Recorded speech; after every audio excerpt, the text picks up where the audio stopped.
fale.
Independence ni bawa grande voz.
Patron.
Beyond Church in Keroka, Beyond Church SDA, Keroka.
Sila wetu kule.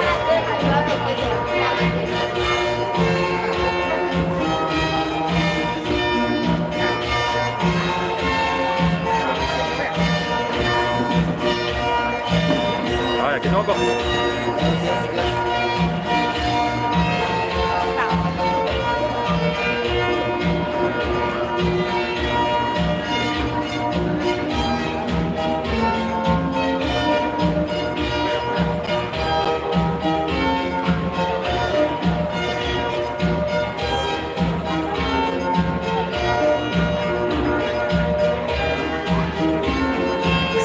Sini ini tuh ikut. Apa.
Mungu unayetupenda, tunakushukuru kwa upendeleo wako mkubwa katika siku ya leo, ambapo mbingu na nchi Baba zinaunganika kuangalia uhakika na uhalali wa kufunga ndoa hii sasa na mapenzi yako.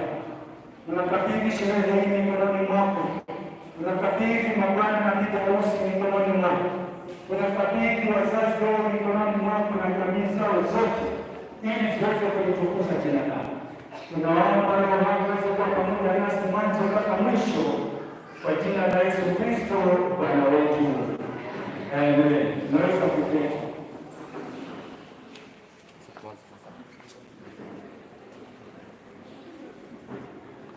Wapendwa wa Bwana, Bwana asifiwe. Washiriki wa mbinguni, Bwana asifiwe. Asante sana kupata nafasi hii kuweza kuzungumza machache juu ya harusi hii yetu ya leo. Mambo yalikuwa ni magumu, hii ingefungwa tangu mwezi wa 4, lakini kwa sababu ambazo hazikuepukika ikahairishwa mpaka wakati huu. Lakini tunamshukuru Mungu ametulinda na kutuepusha hatari zote. Waswahili wanasema hayau mwisho ufanyaji huwa. Baada ya muda wote huo, mambo mwisho yamefika kikomo. Basi tutapata mazungumzo kutoka neno la Mungu, tuangalie umuhimu na juu ya ndoa ya Wakristo, juu na ndoa ya Wakristo. Fungu letu kuu na kutuongoza katika ibada hii inatoka katika kitabu cha Zaburi 127. Zaburi 127, ili tuweze kupata msingi wa maneno yetu. Tunawakaribisha mtemo ambao umefika hapa kwa wakati huu ili kuweza kuhudhuria harusi hii. Zaburi 127 kifungu cha kwanza kinasema hivi: Bwana asipojenga nyumba, watengao wanafanya kazi ya bure. Bwana Yesu asifiwe. Akaendelea kusema, Bwana asipoulinda mji, yeye aulindaye anakesha bure. Bwana asipojenga nyumba. Bwana anajenga nyumba kivipi? Huyu Bwana hatumii matofali, Bwana hatumii simiti, Bwana hatumii mabati au vyuma. Bwana ana njia nyingine ambayo anajenga nyumba ili iweze kuimarika, kwa sababu ikiwa sisi wanadamu tunataka tujenge nyumba kibinadamu, huyu amesema wajengao tunafanya kazi bure. Na ndio mara nyingi mwanadamu anajaribu kujenga nyumba kulingana na uwezo wake, kulingana na utajiri wake, lakini mwisho nyumba ile inavunjika. Mwanadamu hawezi kujenga nyumba ambayo itapendeza Mungu bila Mungu mwenyewe. Kwa hivyo ndugu zangu, Mungu alipoanza kujenga nyumba hii, nyumba ya kwanza ilipojengwa katika bustani ya Eden, ni Mungu mwenyewe alikuwa pale akishughulikia kujenga hiyo nyumba. Kwa hivyo na sisi, kwa sababu Mungu ni mfano wa ujenzi wa nyumba zetu, kwa nini tusimruhusu Mungu ajenge nyumba zetu? Kwa nini tusimruhusu Mungu ajenge nyumba zetu, arekebishe nyumba zetu? Tunaposoma Mwanzo mlango wa kwanza kifungu cha 31, hapa Mungu alipokuwa kiumba alikuwa akisema kila kitu ni chema. Akamaliza hii, akaangalia akasema hichi ni chema. Akaangalia hii, alipomaliza akasema hivi ni vyema, lakini kuna pahali alipofika akasema hivi si vyema. Na pale pahali tunaposoma Mwanzo 2:18 alipomwona mwanadamu, alipoona George yuko peke yake, alipomwona Adamu yuko peke yake, akasema hivi si vyema, nitamfanyia msaidizi. Bwana asifiwe. Nitamfanyia msaidizi wa kufanana naye, kwa sababu Mungu aliumba vitu viwili, wanyama kila aina wawili, ndege wawili, wadudu wawili. Lakini alipofika kwa Adamu akamwona yuko peke yake, na ndipo akasema si vizuri huyu mtu aketi peke yake, nitamfanyia msaidizi. Sote sisi wa Kristo tunajua jinsi ambavyo Adamu alifanyiwa msaidizi, akamulaza, akachukua ubavu wake, akautengeneza dorini, akamwambia sasa, amuka uangalie. Alipofungua macho akaona mrembo, akasema huu ni mwili wa mwili wangu, nyama ya nyama yangu, na mifupa ya mifupa yangu. Kwa hivyo akaitwa mwanamke. Najua Kiswahili kidogo kimepungukiwa, lakini tunapoingilia kwa mambo ya kizungu, he was a man. Halafu mke wake akatolewa kwa man, ndipo akaongezewa neno who. Hiyo who unapochanganya na man imekuwa woman, yaani mwanamke ambaye ni sehemu ya mwili wa mwanamume. Ndugu zanguni, ndipo akasema sasa mwanamume ataachana na baba yake na mama yake, wataambatana na mke wake na kuwa mwili mmoja. Kwa hivyo sasa Mungu ingawaje aliwatenganisha, lakini bado aliwaunganisha, walikuwa bado ni mwili mmoja. Kabla ya Hawa kutolewa kwa Adamu walikuwa ni wawili.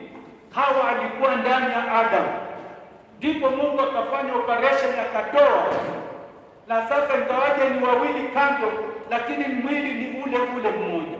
Manake kama si Adamu, hata Hawa angekuwa hayupo. Kwa hivyo Adamu alipata uchungu, ama niseme uchungu wa mwana anaojua ni Adamu. Ndugu zangu, ni kitu ambacho Mungu anakielewa zaidi, kwa sababu yeye alikianzisha, na yeye tunapomkabidhi maisha yetu, hakika atalinda kile alichokianzisha. Kwa majina, wale ambao hawanijui,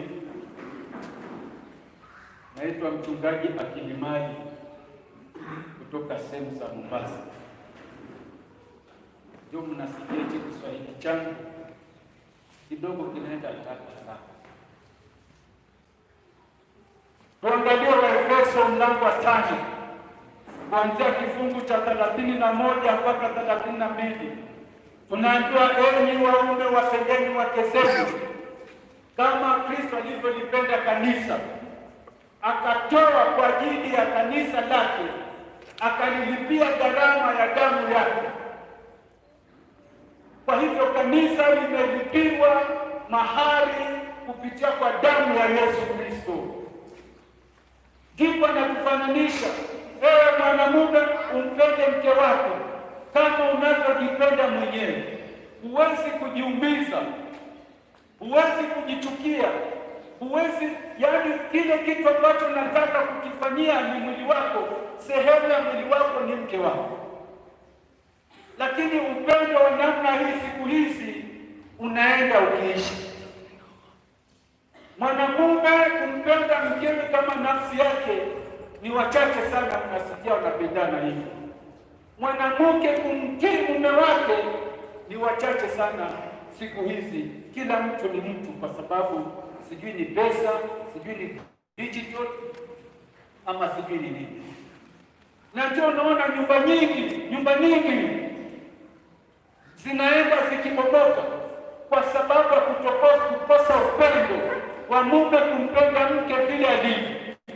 Nyumba zinafutika kwa sababu ya kina mama kutokuheshimu wazee wao. Mambo haya tunaenda kinyume cha mpango wa Mungu, na nyumba zetu zinaanza kupasuka kwa sababu ya kukosa ule upendo ambao Kristo alipenda kanisa lake.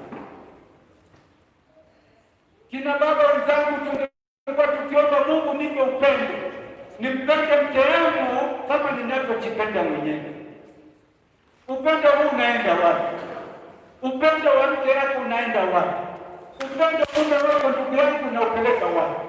Kwa nini baba anaua mke wake, yaani mama wa watoto wake, imeenda kiasi to the extent ya kuwa unamuua?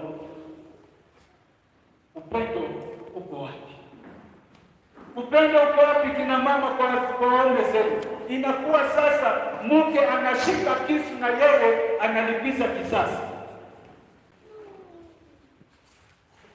Upendo wa siku za mwisho unataka marekebisho, ndugu zangu, unataka marekebisho. Vita nyumbani kila siku, matusi nyumbani kila siku, kelele nyumbani kila siku, watu wanapelekana kotini kila siku. Ndugu zanguni, tunakosa Kristo katika nyumba zetu, tunakosa Kristo katika maisha yetu.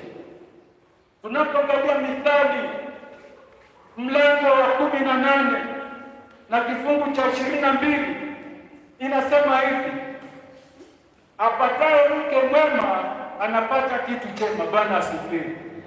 Anayepata mke mwema, huyu mke mwema tu anapatikana wapi?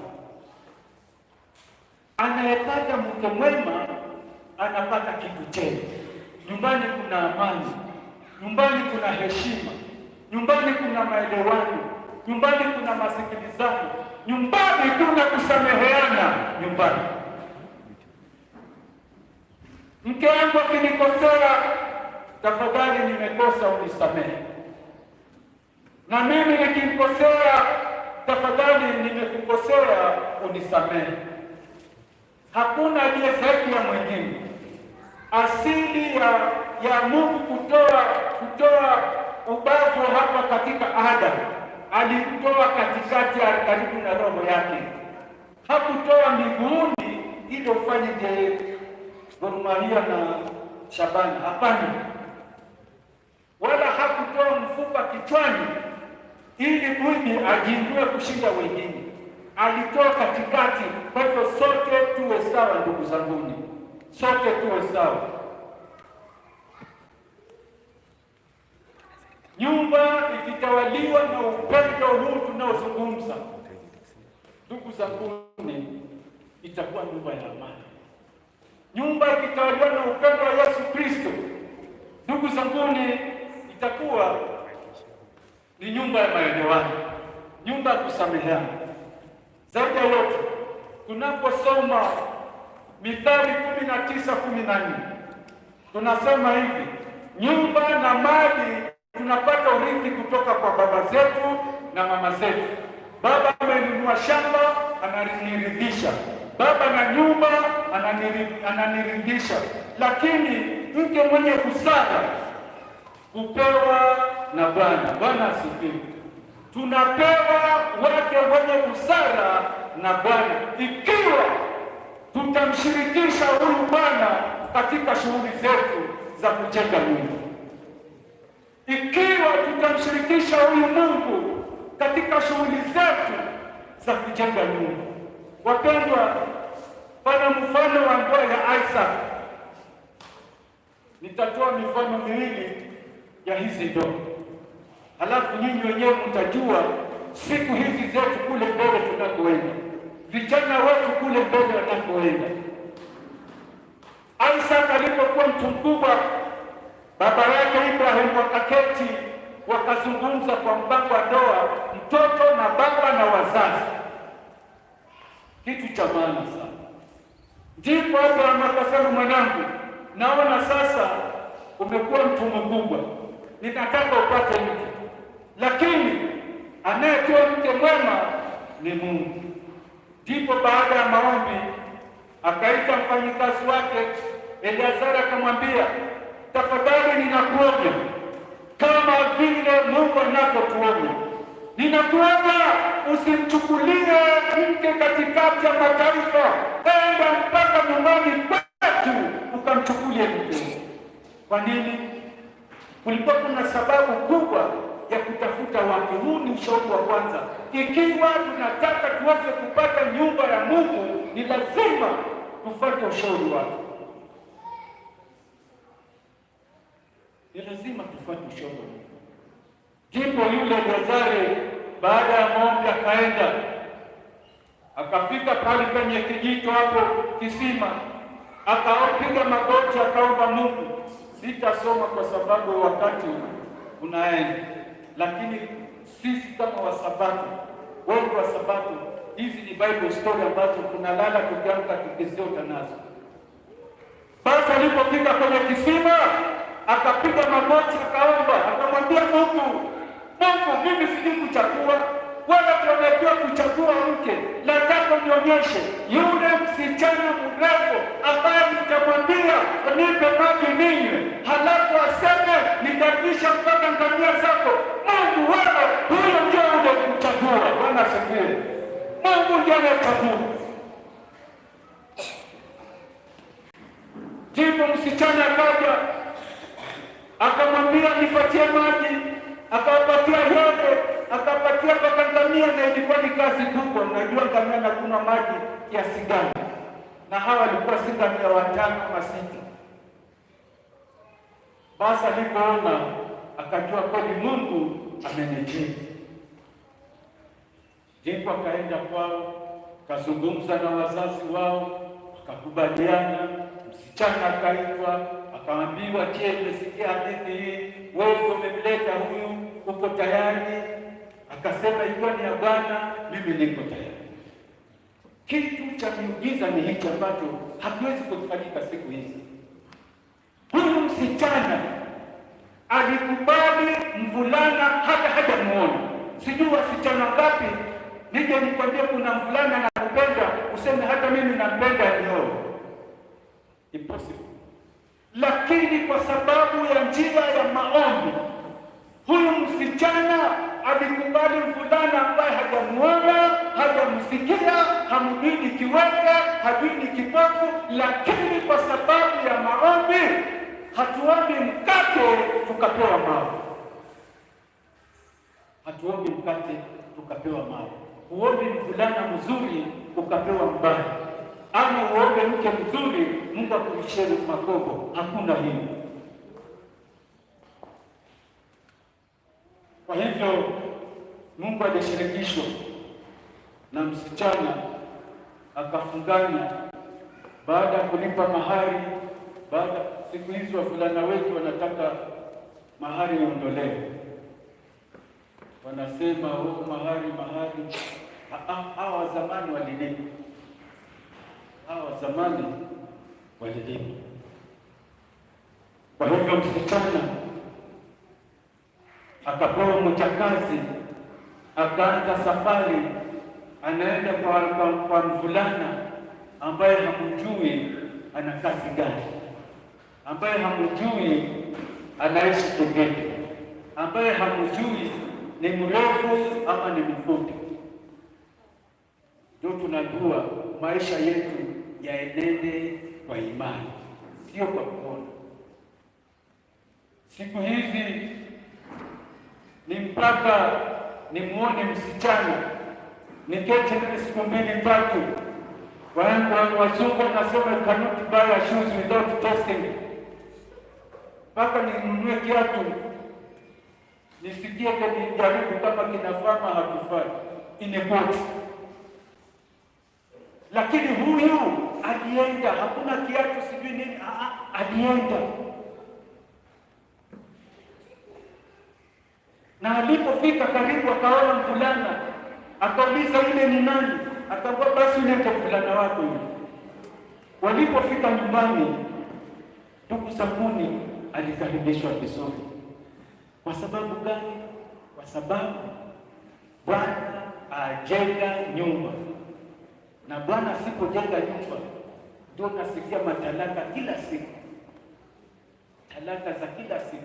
Unasikia mimi huyu nimeketi naye, nimeachana, ninaenda kwa huyu, ninajaribu kujenga, inavoromoka, nguvu za kibinadamu will never do it. Never. Unless involve your God, ili aweze kukusaidia. Hii ni ndoa moja ambapo Mungu alishirikisha. Kuna ndoa nyingine ambapo jamaa yeye hakutaka mambo ya Mungu. Alipoona mambo ya Mungu na vizuizi, akasema Mungu keti kando, mimi mwenyewe nina uwezo, nina pesa, nina nguvu, nina uwezo, nitajichagulia. Na huyu si mwingine isipokuwa ni Samson. Huyu Samson tunasoma katika Waamuzi mlango wa 14. Samson alichaguliwa kuwa Mkristo, mwana kanisa, ambasada kabisa wa kanisa, ili aweze kusaidia wengine. Akaambiwa hizi nywele usinyoe, hii ni ishara yako wewe na Mungu, kwa sababu Mungu amekuchagua. Samson akalelewa kikanisa. Baba yake alikuwa sijui ni pastor ama ni mzee wa kanisa, lakini wakati wa harusi kuoa ulipofika, akaona msichana nje, akaja akamwambia baba, mimi nimeona msichana na amenipendeza. Baba yake mzee wa kanisa akamwambia, mwanangu, si ujichagulia upande huu, kwani ndugu zako hakuna hapa, hata umevuka kwa umeenda kwingine.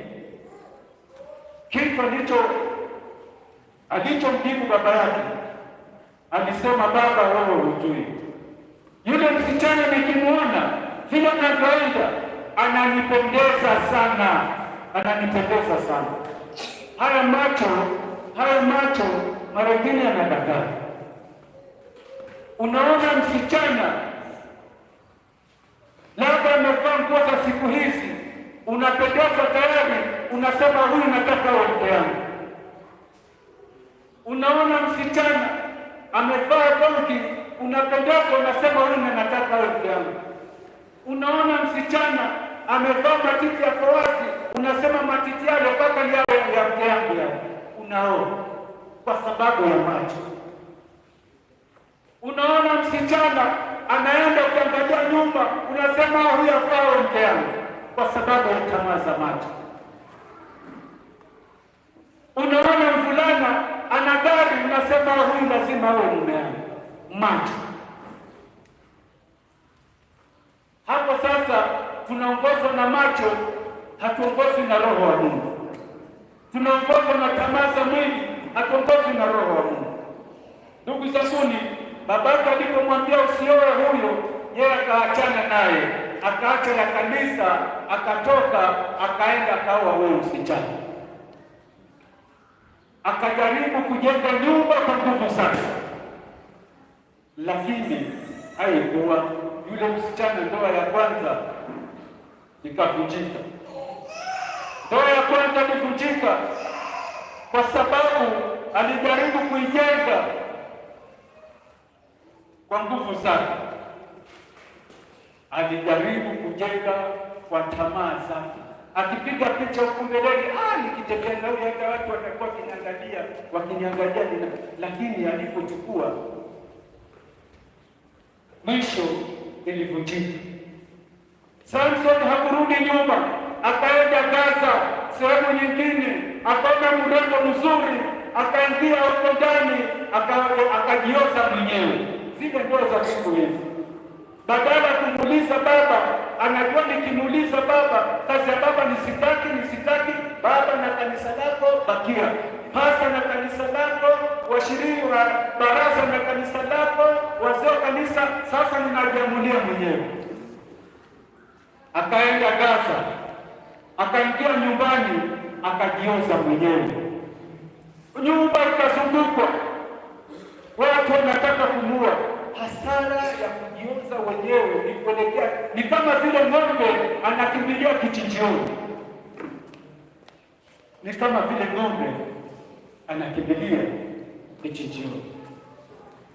Basi bahati nzuri Mungu alikuwa pamoja naye, akaamka usiku, akasikia milango imefungwa, nataka kuuawa, akaenda akang'oa mlango, akaupandiza juu, akakimbia. Badala ya kuwa mrudie Mungu, huyo ni mke wa pili. Samson akaendelea na tamaa zake na macho yake kuangalia, akaenda ona mke wa tatu. Alipoenda katika bonde la Serepta, akaona mke wa tatu anaitwa Delila. Samson na Delila wakashika urafiki na mwisho wakaoana.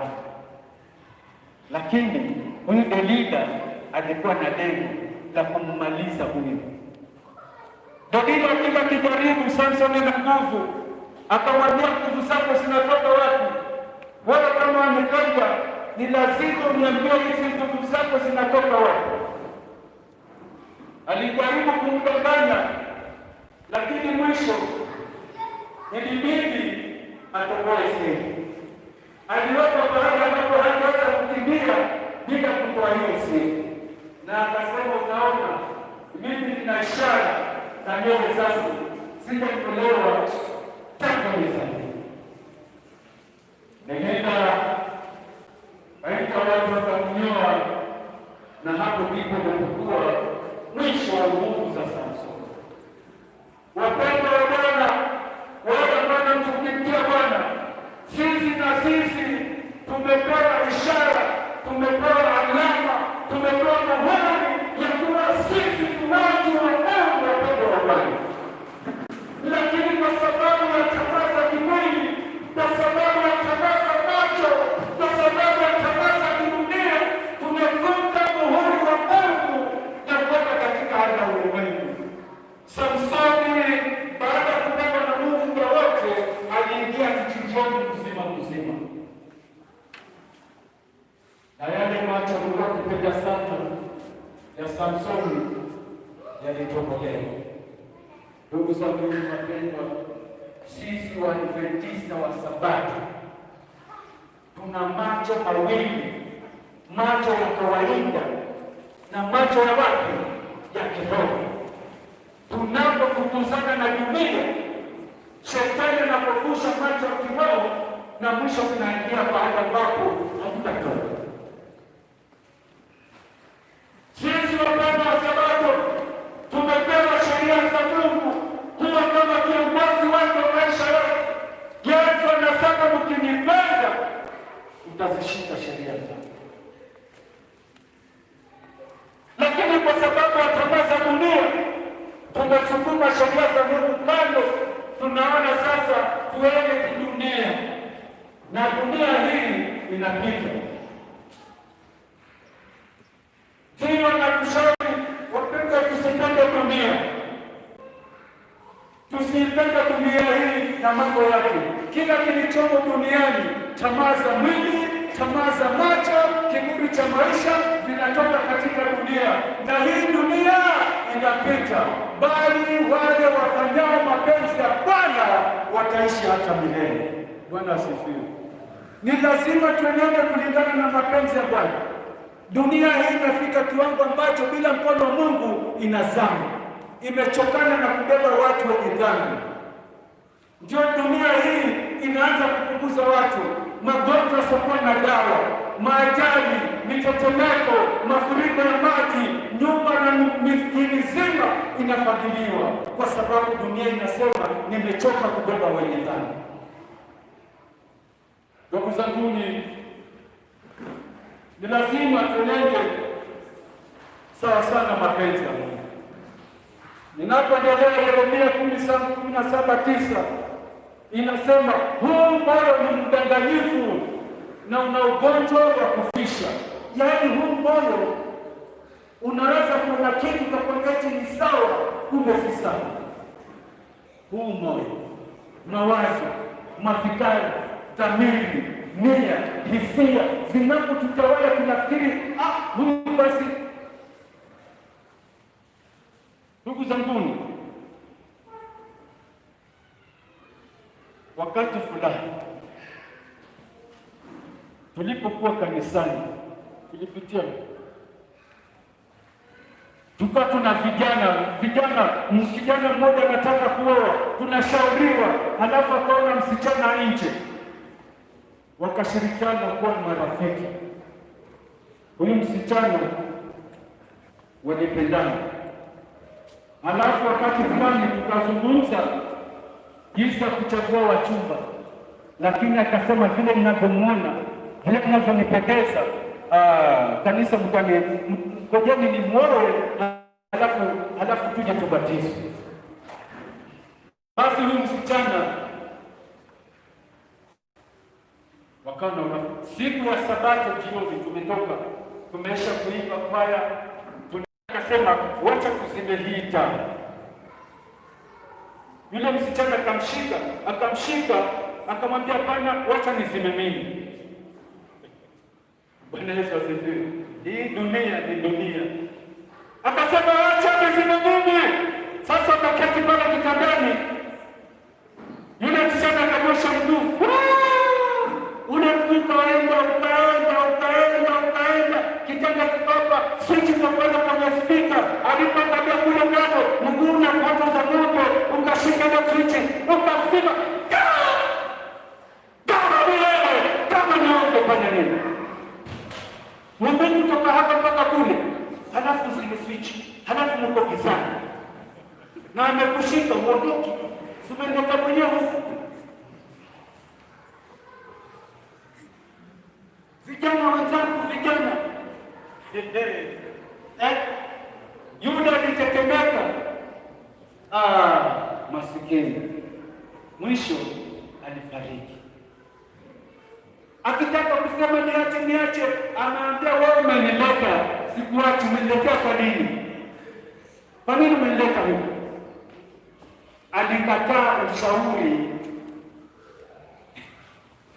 wa wazee wa kanisa, alikataa ushauri wa mchungaji, alikataa ushauri wa baraza la kanisa, alikataa ushauri wa wazee wenye kanisa wenye hekima na maarifa waliopitia mambo hayo.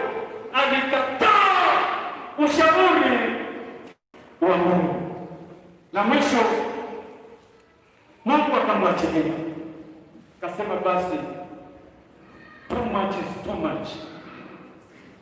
Kama sisi wanadamu tunavyokataa kuwa na Mungu mawazoni, maishani, nyumbani mwetu, Mungu anachatia, anasema yale unaochagua ndio haya. Wapendwa, kama sasa ningetoa mifano mingi,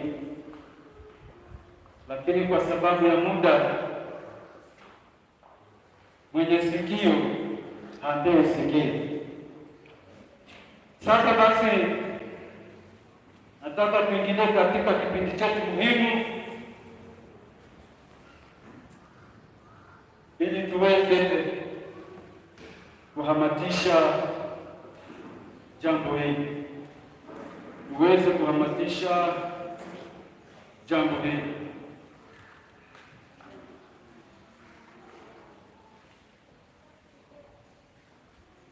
Sasa ningeomba maharusi, bwana na bibi harusi, wasimame hapa, muniangalie huku nilipo.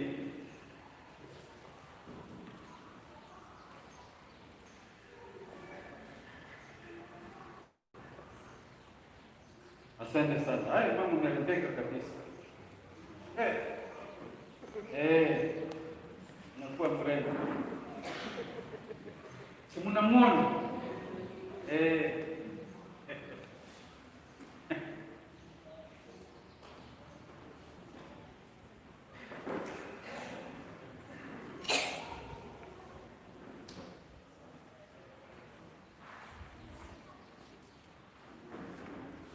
Wapenzi, tumekusanyika hapa mbele za Mungu na mbele za mkutano huu ili kuunganisha mwanamume huyu na mwanamke huyu katika ndoa takatifu ambayo ni halali, ambayo ni hali ya heshima iliyoanzishwa na Mungu wakati wa Adamu alipokuwa hawana hatia, nayo inafananishwa na umoja wa Kristo na kanisa lake. Hali hiyo takatifu ilibarikiwa na kuheshimiwa kwa kuwepo kwake kwa muujiza wake wa kwanza aliotenda katika Kana, mji wa Galilaya.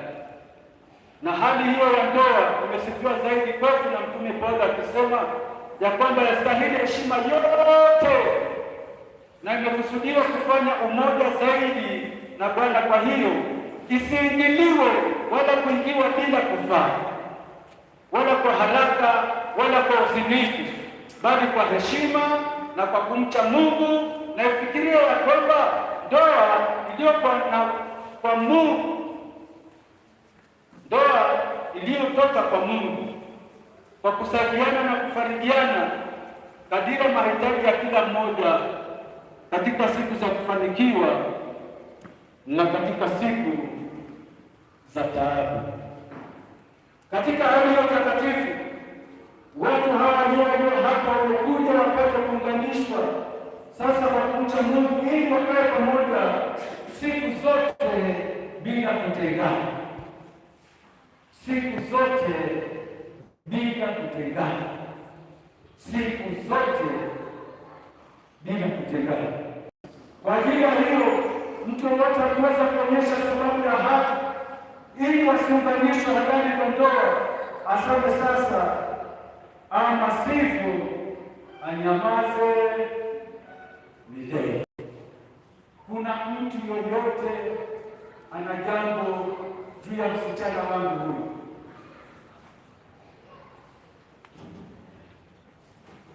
Kuna mtu yoyote ana jambo? Hata singeuliza.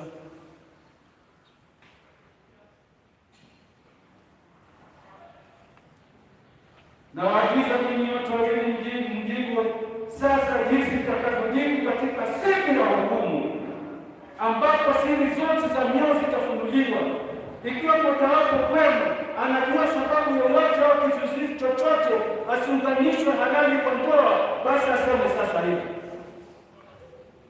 Jueni kwa hakika sana ya kwamba watu wowote walioozwa isipokuwa kama ilivyoruhusiwa kwa neno la Mungu hawaunganishwi na Mungu na ndoa yao si halali.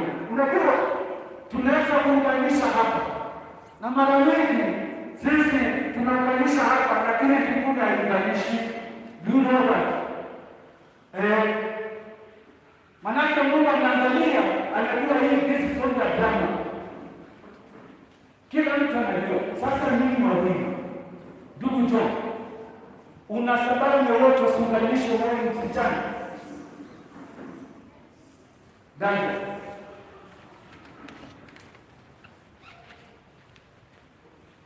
mimi una sababu usiunganishe na wewe? Hakuna. Sitaki kuna hii lugha I wish I had known. Wewe mmeketi nyumbani, mmeishi kitu kidogo, kuko hivi.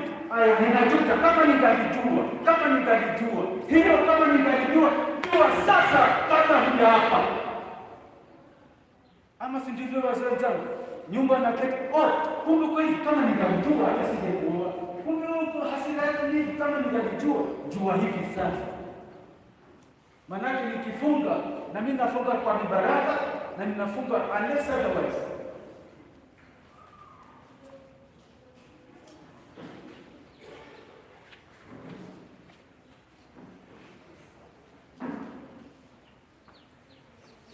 Kuna maisha mengine ninataka msikie atakapojibu.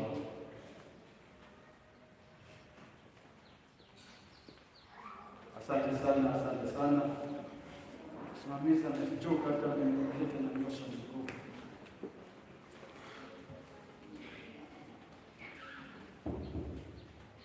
Haya, utafuata maneno yangu, nimosikize kwa makini. Na nashuhudia kwa kweli ya kwamba mpatie aniingize afuate maneno yangu. Nashuhudia ya kweli ya kwamba sijui kizuizi chochote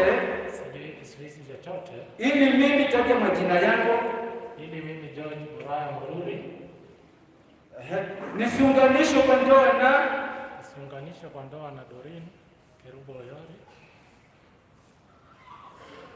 Haya, amesema hana kizuizi chochote. Mpatie bibi harusi naye mpe. Wewe sio bibi harusi.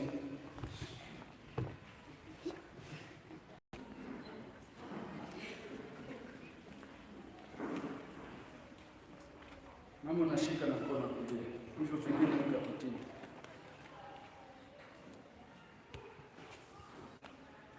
Nashuhudia kwa kweli ya kwamba sijui kizuizi chochote mimi Kerubo Oyori nisiunganishwe kwa ndoa na George Buraya Mururi. Asante bwana harusi. Ndugu siketi, hawa wakisimama na nyinyi msimame karibu, msiketi. Haya, je, unamkubali mwanamke huyu awe mke wako uliyemwoa halisi na kuishi pamoja naye katika hali takatifu ya ndoa jinsi ilivyoamriwa na Mungu? Ndio, nakubali. Utampenda na kumfariji na kumheshimu na kumtunza katika ugonjwa na katika afya, na ukiwaacha wote wengine utakaa na yeye tu siku zote, ninyi nyote wawili mtakazoishi. Ndio, nakubali. Asante sana. Ndoa jinsi alivyoamriwa na Mungu. Ndio, nakubali. Unasikia huko? Ndio, ninakubali. Ongeza sauti mama. Ni wako huyu, ni wako tu, hakuna mwingine. Utampenda na kumfariji na kumheshimu na kumtunza katika ugonjwa na katika afya, na ukiwaacha wanaume wote wengine utakaa na yeye tu siku zote, ninyi nyote wawili mtakazoishi. Ndio, ninakubali. Asante sana. Kuna mama, unajua unapoolewa ndio unakuwa mzuri zaidi, na unapokuwa mzuri zaidi utaona mabeli bottom, nikabo na nini wanapitapita mbele zako. Kumbuka ahadi hii, ndugu yangu George. Unapooa ndio unakuwa mzuri zaidi, utaona masikati miniskati zinapita. Kumbuka ahadi hii, utaziona nini? Ona miniskati ya huyo. Haya, ni nani anayetoa msichana huyu aolewe na mwanamke huyu?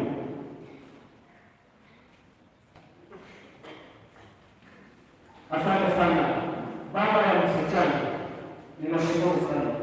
Naenda kawaida, najua mara nyingi niweza kufunga ndoa hii, baada ya nitaendelea hivi nikaletewa samasi hapa kutoka kwa wakili, kwa nini unaoza mke wao? Asante sana baba.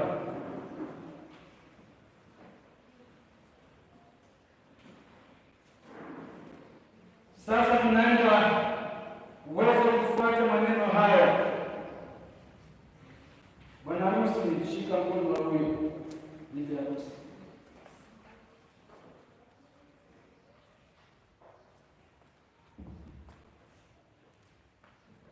Unashika na mkono wa kushoto. Usishike kwa kulia. Kila nikikwambia shika mkono wako wa kushoto. Mama, nikikwambia shika mkono wako wa kulia. Ubavu umetoka huko kushotoni.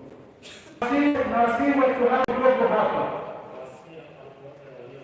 washuhudia ya kwamba mimi na kutwaa wewe uwe mke wangu wa halali. Kaja jina lake, na kutwaa wewe umtwai mimi, sitaji nimtwaa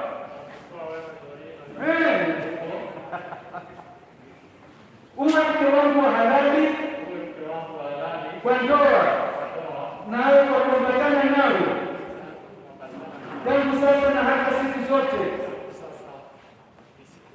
kwa hali njema na hali mbaya, kwa utajiri na umaskini, katika afya nikupende, nikutunze mpaka mauti itakapotutenganisha. Asante. Hichi ni kiapo. Asante kwa kuambatana na amri takatifu ya Mungu, na kwa mambo hayo nakupa ahadi yangu. Asante. Bibi harusi, na wasihi watu wote walioko hapa washuhudie ya kwamba mimi na kutoa wewe. Nilifikiri na kutoa wewe pastor. Utaja jina lake. Uwe mume wangu wa halali kwa ndoa, niwe nawe kuambatana nawe tangu sasa hadi siku zote, kwa hali njema na kwa hali mbaya, kwa utajiri na kwa umaskini, katika ugonjwa na katika afya, nikupende na nikutunze mpaka mauti itakapotutenga, kwa kuambatana na amri takatifu ya Mungu. Na kwa mambo haya nakupa ahadi yangu. Bwana Yesu asifiwe.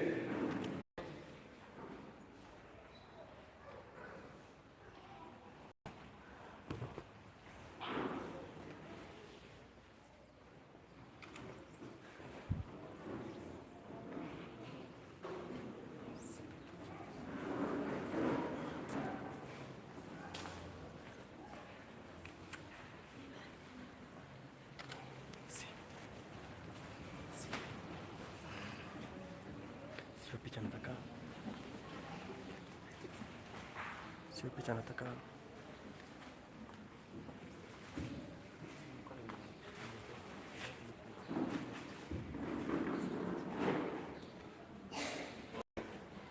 Haya, kwa sababu nimekubaliana katika hali ya maisha matakatifu ya ndoa, nao ninashuhudia haya mbele za Mungu na mbele za mkutano huu, na kwa mambo hayo yote wametoa ahadi na kujifunga kila mmoja kwa mwenzake, na wameyatangaza mambo haya kwa kushikamana mikono. Mimi natangaza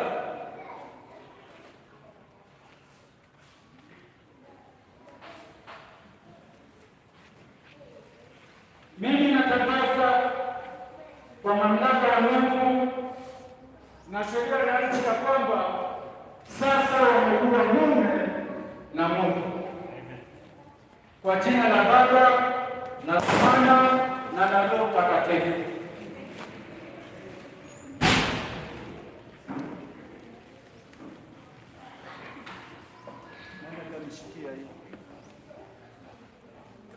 Tunapoomba tafadhali mfunge macho na muombee kimoyomoyo. Baba yetu na Mungu unayetupenda, tunashukuru kwa kuwa wewe mwema katika siku zetu zote. Tunapokuita itika, tunapokutafuta ujidhihirishe, tunapokuomba utupatie Baba. Tumepiga magoti mbele za kiti chako cha rehema kuomba msamaha na makosa yetu yote yaliyopita. Angalia Baba, tunaanza mwanzo mpya tukiwa ndani ya Kristo, kama ulivyosema, walio katika Kristo wamekuwa viungo vipya na yale ya kale yameisha. Tunakabidhi watu hawa mikononi mwako. Umeunganisha Baba kulingana na sheria zako na neno lako, si wawili tena bali mwili mmoja. Uwapatie nguvu, uwabariki, uwalinde, uwaendeshe katika shughuli zao, katika kazi zao. Baba, ubariki hata watoto wao ambao Baba wataendeka sawasawa na mapenzi yako. Malaika zako wawazunguka usiku na mchana, wakiwapigania, kuwatetea hata kuokoa. Wape afya nzuri Baba, ujasiri na ushujaa wa kusimama pamoja. Kanisa hili ni kanisa lako, ninalikabidhi mikononi mwako. Roho wako aweze kutawala nyumba hii kwa amani tangu sasa na hata milele. Amen.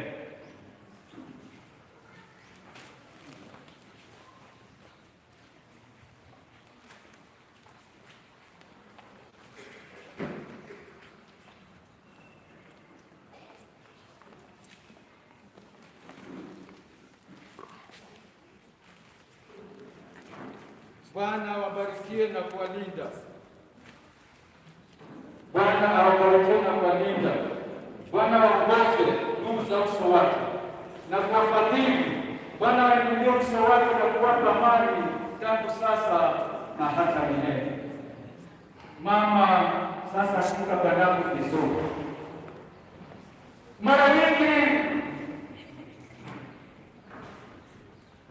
Mara nyingi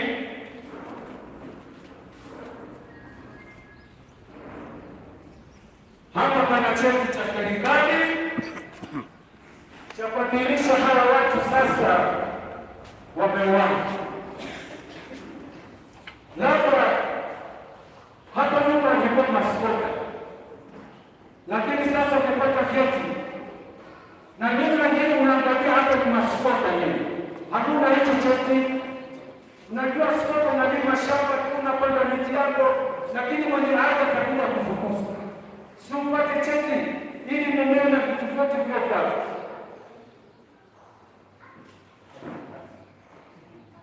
Hawa pambaji sasa katika pesikia cha hapa, nataka ipeze wewe hapa, watie sahihi, wabebe kuna certificate vyao, tuende nyumbani.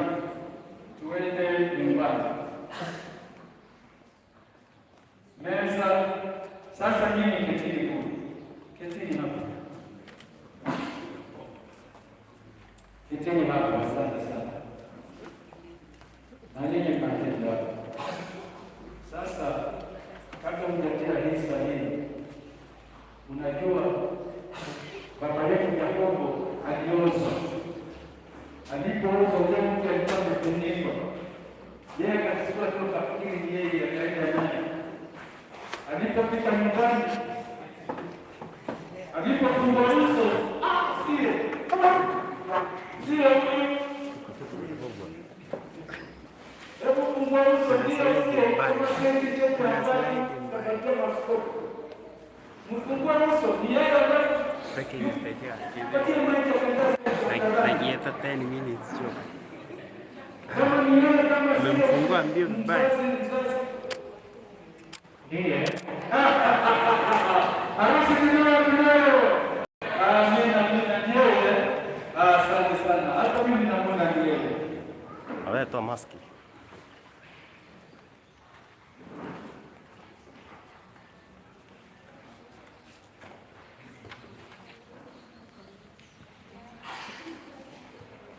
Haya, nimevua kuna kwaya hapa. Mnaweza kuimba wakiendelea sherehe hii ya kutia sahihi. Hii meza ungeweka kirefu hivi.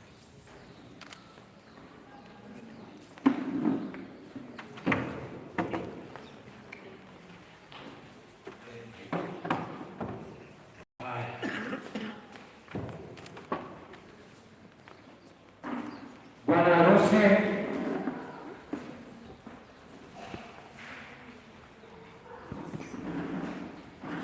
tia sahihi. Jina lako hilo utie sahihi. Weka ile sahihi ya benki, hapana kuweka sahihi ili akipata yule anaweza kwenda kutolea pesa. Asante sana. Haya, msichana wangu, weka sahihi yako. Asante, weka sahihi yako. Asante, weka sahihi yako. Hebu George, maliza hapo hapo juu ya msichana wako hapo, naweka sahihi ya benki na hapo. Asante Mesha. Wasimamizi, ni mke yako huyo? Vizuri sana. Keti. Kujeni mke sahihi ili hao wapige picha.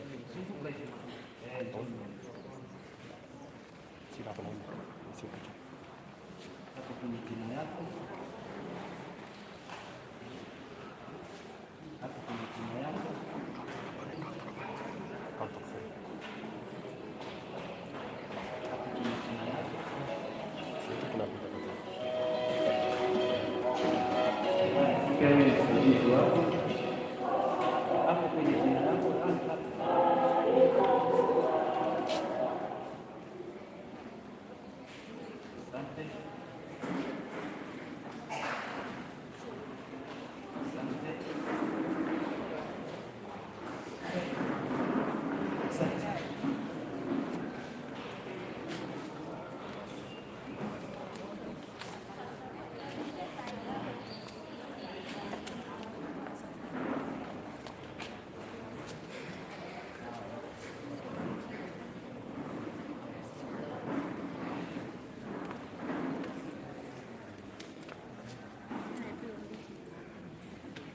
Wanakwaya, mbona mnanyamaza? Mnisema timbi.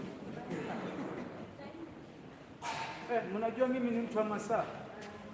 Nyinyi mlio hapa imbeni tayari, si sauti mko nazo? Haya, imbeni.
kwa msichana, kwa wazazi. Nikisema ni huko nyumbani ni kwa mama msichana. Msichana ni wangu, ushirika. Sasa ukisema kwa msichana ni kuonyesha inatoka Mombasa. Na hapa kuna kwaya ya kanisa hili, kwaya ya kanisa hili Beyond Tomorrow. Simuje mwatumbuizi hao wana bibi harusi hao. Nataka ikifika saa 10 tusikie kwaya ya hapa, na kama ni kaseti mtafute nyimbo haraka haraka, sio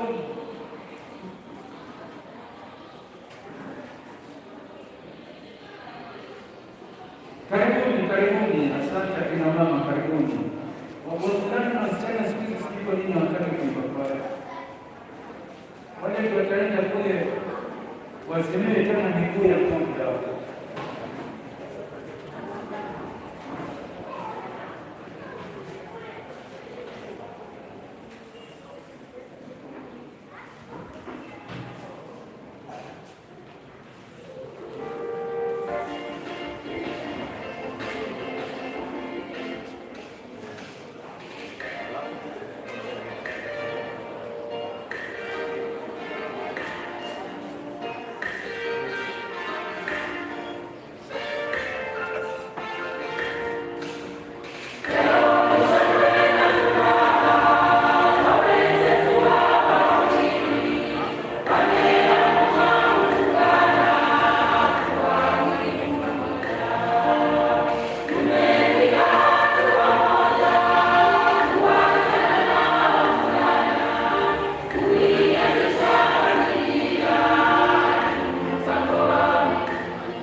Amina. Asante sana, wito mzuri wa mashauri kupendana na kutii siku zote. Asante sana wanakwaya kwa wito mzuri. Kuna pasta wa kanisa hili, pasta mzee wa kanisa hili. Karibu bwana. Siwezi kuwasahau wazee wangu, ninyi watu wa maana sana. Bwana awabariki. Asante sana. Sema machache kidogo, shukrani na mengineo. Wapendwa katika Kristo na wasalimu mjambo. Ni wakati wamebarikiwa kupitia kwa harusi ya wenzetu. Harusi ni nzuri kwa sababu inatuelekeza harusi kuu ya mwana kondoo atakayekuja kufanya na kanisa lake takatifu. Na mbarikiwe, karibu jioni. Pasta mbarikiwe, tumebarikiwa kupitia kwa mahubiri yake. Na tumesikia kwamba tumeinuka kiasi katika imani. Wakati wanaongea sasa tunasikia mambo rudi nyumbani. Na ni wangapi wanakuwa salamu atakaposhiriki kiasi aweze kupeleka salamu zetu. Mbarikiwe pasta zetu. Kwa jina naitwa Mara Kiwabini na mzee wa kanisa hapa. Pia kuna washiriki wa hapa kanisa ya Beyond Praise waliokuwa hapa. Washiriki wako hapa ya kusimama kusaidia wageni. Hawa ndio washiriki wa Beyond, wengine wameshatoka. Najua ni mzee hiko ni Mang'ana na hii jamaa nasikia ni rais wake. Yule pia ni yeye hiko ni aseti. Na tumeshukuru kwa yote kubarikiwa.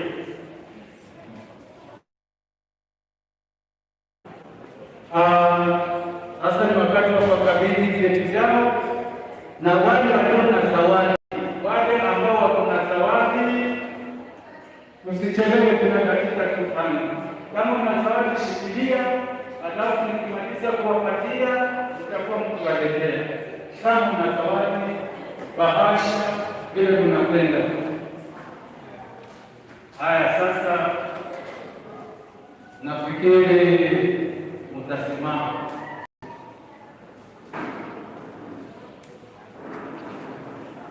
Na nyinyi kaneni huku, wewe ni hapa msimamizi wangu na wewe ni msimamizi wako, muonekane mnashika hii title deed ya hili shamba.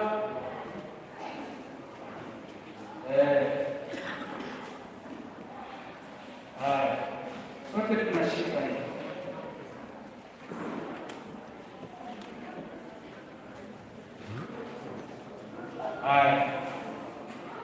Mama kwa sasa hivi title yako tafuta pale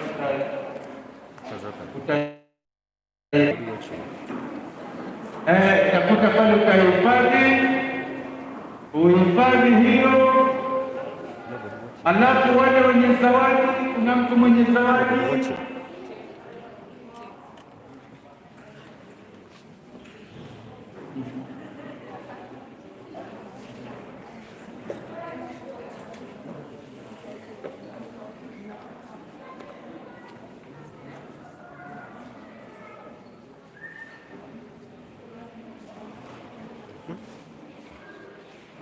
haya, umeweka vizuri Sasa basi ninavyofiwa na kuwa wale waliofika mnateremka hapo chini pahali petu kwa makambi, kuna kitu kidogo kidogo mpatiwe, alafu tuelekee nyumbani. Mkitoka msende nyumbani, mnateremka hapo chini. Kwa kumaliza mkutano huu, wacha nimpatie mzee aweze kufunga kwa maombi. Kuna ombi limekuja moja kabla hatujaomba. Huyu wa mtama anasema itakuwa msuko kupepana kwenda nje. Kwa hivyo